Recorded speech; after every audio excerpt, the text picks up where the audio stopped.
Hey guys, welcome back to the next video in our series. It's Friday, we're ready to go into the weekend, and what better way to go into the weekend than to think about the project that we're going to be starting. So, today we're going to be talking about how to choose an image or how to choose a concept art to work from. And I'm going to be showing you my general thought process. It's going to be a short video, don't worry. I'm not going to drag the time or anything. So, I'm just going to show you the main things that I look for whenever I'm doing some sort of research for any project that I want to start. So I think one of the best ways to go about this is to go directly to the source of the best artists in the internet in the world, which is ArtStation. And what I like to do is I like to go into the trending section, and I like to go into the 2D options right here, and make sure that we select a digital 2D because I just want 2D work. I don't want to see any sort of 3D work, which you're still gonna see. There's a chance that you're still gonna see some elements of 3D work, but usually if you filter things enough, you should be able to go directly for the 2D stuff.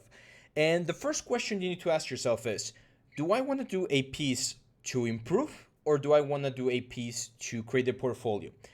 In the best case scenario, you're going to do both, right? You're going to do a piece that's going to make you better as an artist, and it's also going to work as a portfolio. But sometimes you just want to practice certain things. So I'm going to start, like, let's say I want to practice robots. I want to do like some sort of like mech design. So what I'm going to do is I'm going to try to filter out up here, and I'm going to try to look for some sort of like mech warriors or mech things. So let's look here, hard surface. There we go. So if I look through hard surface, I'm going to start seeing some very nice concepts from a lot of people around the world. And what you need to do, and this is very, very important, I would say that this is one of the key features. You want to choose a concept that you know you can nail. Okay, so it's going to be a concept that I know, given the time that I'm going to dedicate to it, I'm going to be able to finish properly.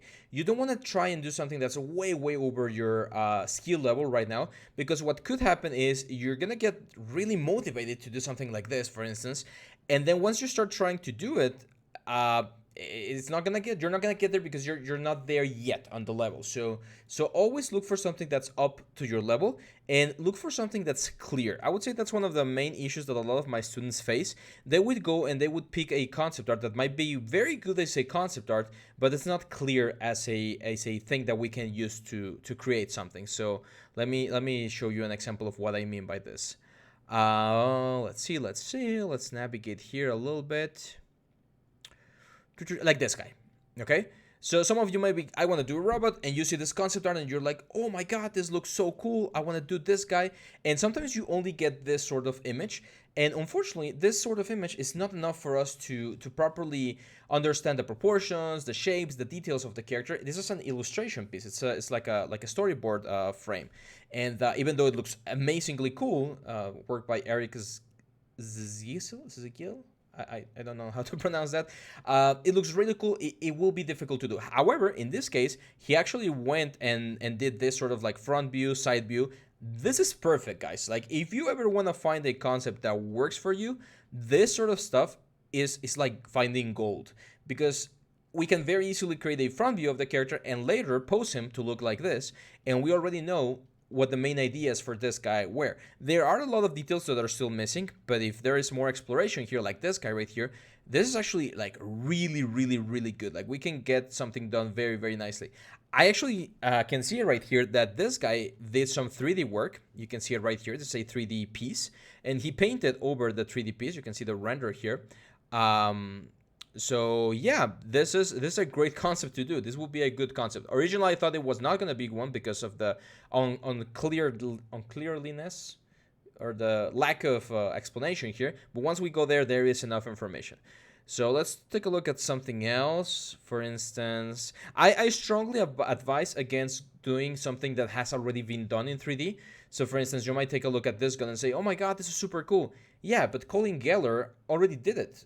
It's done, and unless you're gonna do it better than him, it's not really worth it to try and tackle it. Yes, you can see the concept, and there's a lot of inspiration, very cool things here, but again, it's already been done, so it really won't add anything to the community to try and do it again. However, if we take a look and see something like this, for instance, now this is a good concept. And as far as I can see, no one has done it before, or at least I didn't see it on the initial page. So this is great. Now, one very good advice that I have for anyone looking for concepts, always take a look. If you like a concept, always take a look at the guy who did it, because more often than not, you're going to find more things in the same style or in the same vein as what he is showing here. And you might be able to find something that looks or that appeals a little bit more to you. So yeah, like that, this gun concept, great to start for like a concept art. I'm gonna go into characters now because a lot of you are into characters, which is great. So let's go here into, oh, we actually have concept art, which is great.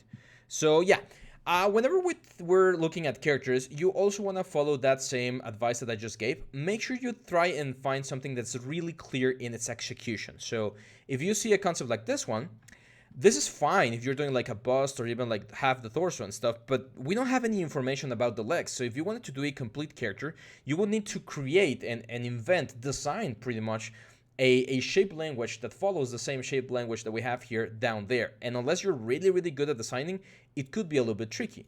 So again, as I mentioned, if you like someone's work, go to his stuff and look up what he is up to. Maybe you will find another concept that's a little bit more complete. Like for instance, this guy, I can see that there's more stuff. It's actually very cool. I'm gonna like it. Oh, I'm not signing in. So yeah, just find something else.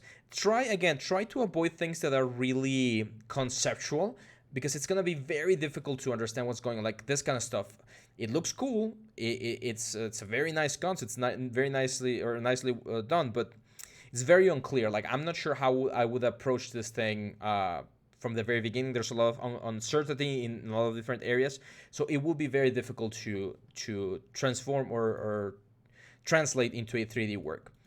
Again, as I mentioned, try to look for something that's easy for you. So I'm gonna show you, if I were a beginner level artist and I wanted to practice something, I'm gonna show you what kind of like things I would try my hand at. So let's keep looking here. Usually when students just start, I always recommend doing props, like this prop right here. This is a great example. If you want to practice your modeling, texturing, and rendering, doing a prop like this, great example. It's going to be an amazing experience for you because it's going to be doable. You're going to be able to have a very nice portfolio piece, and you're going to learn a lot along the way. Now, if we go back to characters, I would probably choose a character that's really clear and relatively simple. Like this girl right here, this Viking. I would consider this Viking to be relatively simple. We have a very clear front view. Most of the shapes and of the armor and everything, it's very clear in its execution, and it's very nice. And again, if I like the artist and if I see that he has a very clean style, always go into the character art, into his profile, and see if there's any other piece.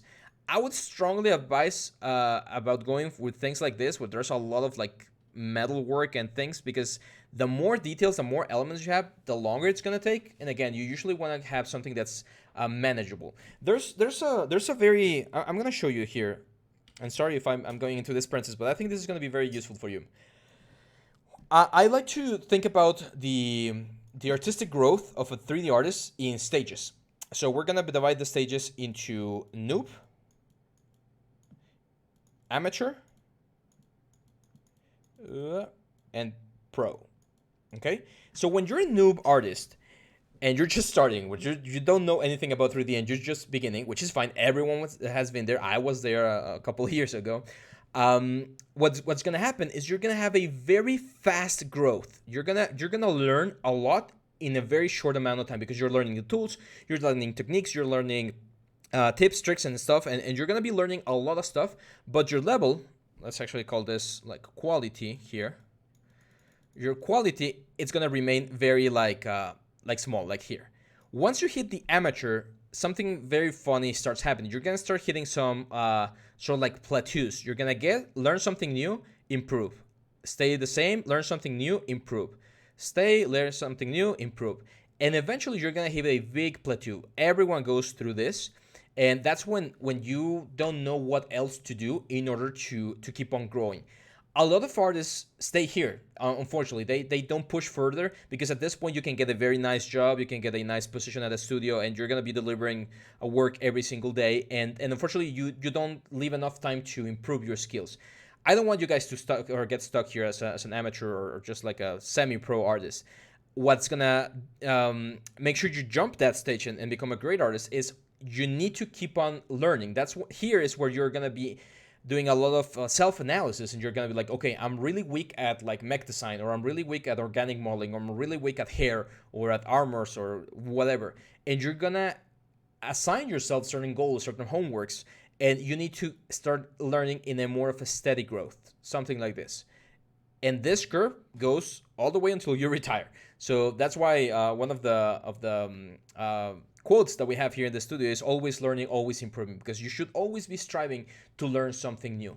You might not get this sort of like extreme exponential growth anymore, because that's when you learn the tools and the softwares.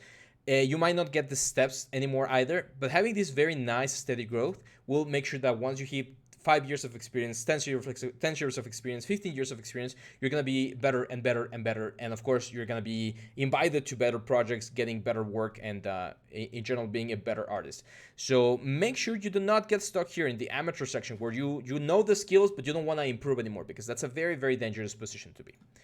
And then, yeah, lastly, like again, talking about the which images are good and which are bad, always try to look for something that's very clear, not conceptual, or as the least amount of conceptual as possible. And if you can get front views and side views, that's just great, like the one we saw before. One last thing I would avoid, especially if you're not doing that kind of stuff, like if you're not learning like particle effects, don't do this sort of stuff. It's not going to work. You're not going to be learning a lot, because you're just going to be modeling certain things. If you're not doing grass and foliage, then again, this one might not be the best one. If you want to do creatures, then yeah, this one might be a good option for you. And always, always, always make sure to credit the artist. Make sure you look at the artist and you save the name, so that when you upload the result, you can, of course, give them their due credit for the concept. Most of the artists are fine with you doing their concepts. Some of them sometimes require a couple of extra permissions and things, but I haven't found anyone that's been offended for me taking one of their concepts. Most of them want their concepts to be made into 3D so that they know that their concepts work. So yeah, just make sure to credit them and you're gonna be fine. One final piece of advice that I can give you guys in regards to the information is make sure that you develop this sort of taste where you don't grab things that are not there yet. What I mean by this is there's going to be a lot of conceptual artists here in ArtStation that are going to be uploading things that might not be of a professional level or an amateur semi-professional level, and you need to learn how to identify those things and not go to those, not because they're not good in the idea, but the execution might not be there yet. And if you try doing a concept that's not there yet, I'm not gonna single out any one of them, but hopefully you guys understand what I mean.